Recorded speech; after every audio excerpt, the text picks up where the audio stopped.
Halo semuanya, sahabat YouTube dimanapun anda berada, selamat malam bagi kamu yang sekarang malam. Oke, di bahasan kali ini nggak usah banyak cincong ya, nggak usah banyak cincong. Kita akan bahas kenapa sih koram itu gampang mati, cepet mati gitu ya. Pasti kamu nggak melakukan hal ini. Yuk kita simak gimana sih caranya biar koral itu nggak gampang mati. Koral itu harus kita rawat ya, itu pasti. Dan dia juga butuh makan karena dia mau hidup. Tapi sebelum kita bahas secara lengkap, secara detail, tak kasih makan ikannya dulu. Pakai ini bro, kasih makan ikan pakai ini, murah, ini 15 ribuan aja, sudah lahap ikannya.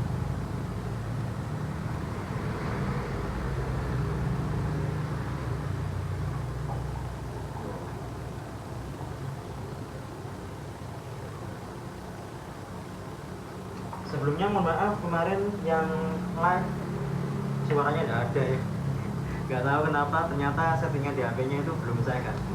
Oke teman-teman, kita bahas langsung ya, kenapa koral itu teman-teman banyak yang mati, terutama teman-teman river yang baru di daerah sini di Malang itu banyak ya, terutama di daerah saya di Lumajang itu banyak banget koralnya itu gampang mati. Itu yang pertama, pastinya mereka tidak memperhatikan satu reef tank atau akuarium laut itu pasti membutuhkan filter yang bagus bro. Jadi misalkan kalau kamu memang mau memelihara akuarium laut, pastikan filternya dulu, filtrasinya dulu. Entah itu kamu pakai filter bawah atau filter samping, filter belakang, tidak masalah. Yang penting kamu tahu kebutuhan dari akuariummu. Kalau misalkan akuarium kecil, kamu pakai akuarium filter belakang, ya tidak masalah. Berarti kamu harus rajin nguras, rajin WC ya. Kalau misalkan saya sarankan sih semua akuarium itu pakai filter bawah aja. Kenapa? Karena kalau filter bawah otomatis rumah baterinya banyak, maka baterinya akan banyak juga. Bateri juga butuh makan ya, ingat butuh makan. Entah itu kamu pakai gula, pakai cuka, atau pakai dosis lain silakan. Kalau kami di sini pakainya cuma gula atau cuka, nggak pernah pakai macam-macam, apalagi pakai coral food, AB plus dan sebagainya.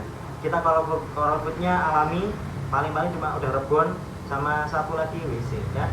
Kemudian yang kedua bro, kalau buat akuarium laut itu pastikan perhatikan lampu ya, lampu itu wajib kalau akuarium laut, kecuali kamu memelihara ikan tok. Kalau misalnya ikan tok kamu kasih lampu aquascape itu tidak masalah. Tapi kalau misalnya koral, kamu harus perhatikan lampunya ya, entah itu kamu perhatikan wattnya atau parnya. Tapi kalau saya sih yang penting wattnya cukup, insya Allah parnya sudah cukup, parku yang tembus ke bawah ya.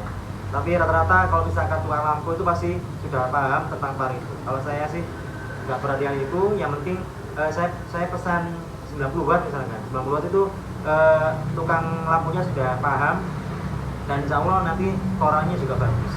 Asalkan yang ketiga dipenuhi juga, yaitu apa? Arus ya, ini yang penting juga untuk koral, biar koralnya sehat dan tidak gampang mati.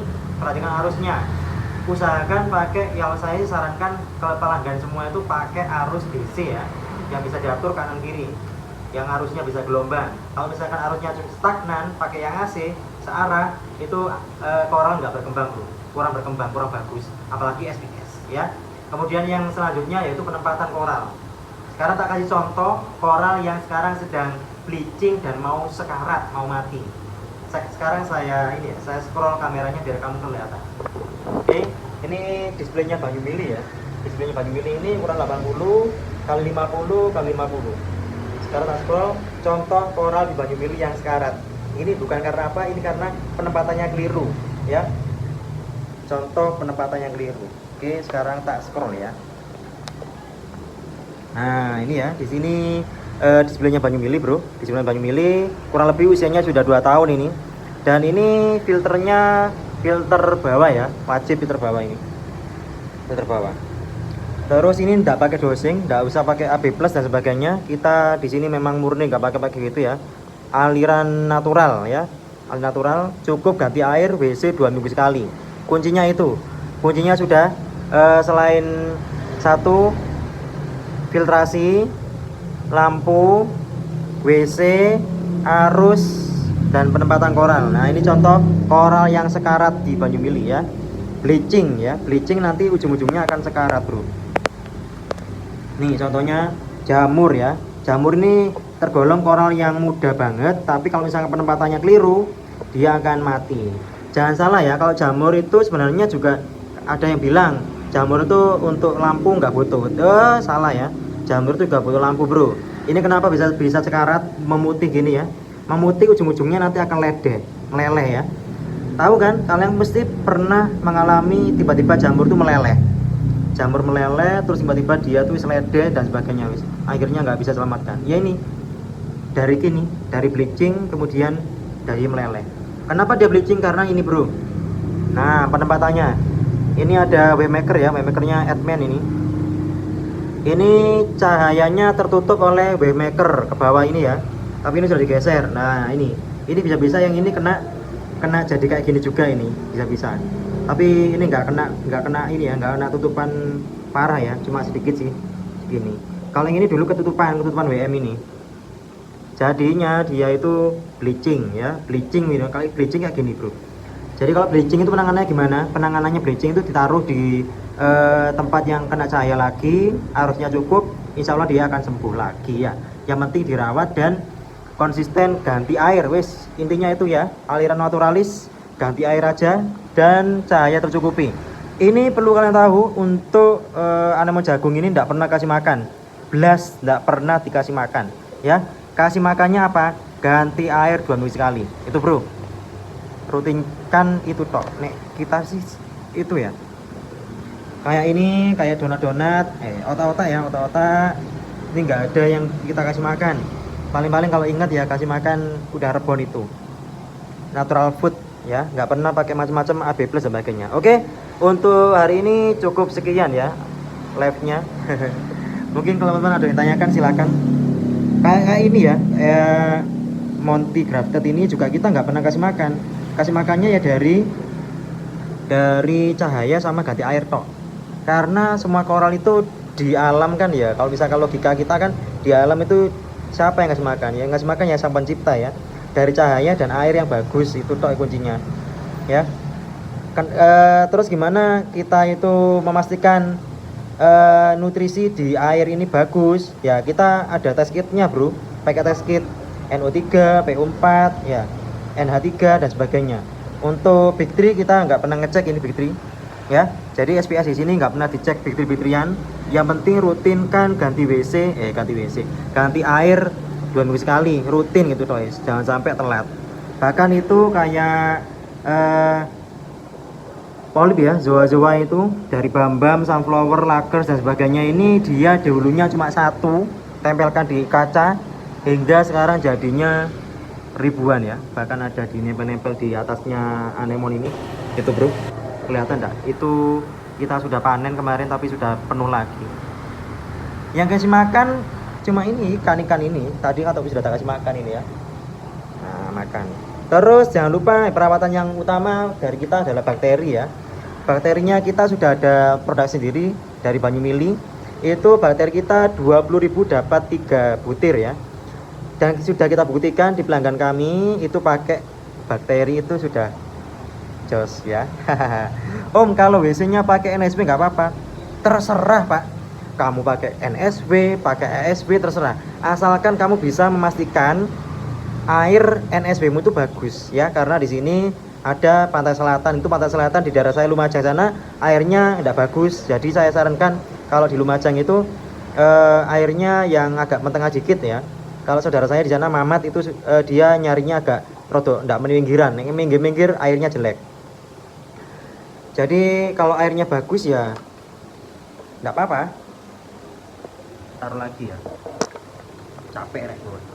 Jadi kalau misalkan pakai NSB atau ASB silakan, asalkan NSB nya bagus, bisa dicek dulu kadar amoniaknya berapa, NH3, PO4 nya, pakai test kit ya.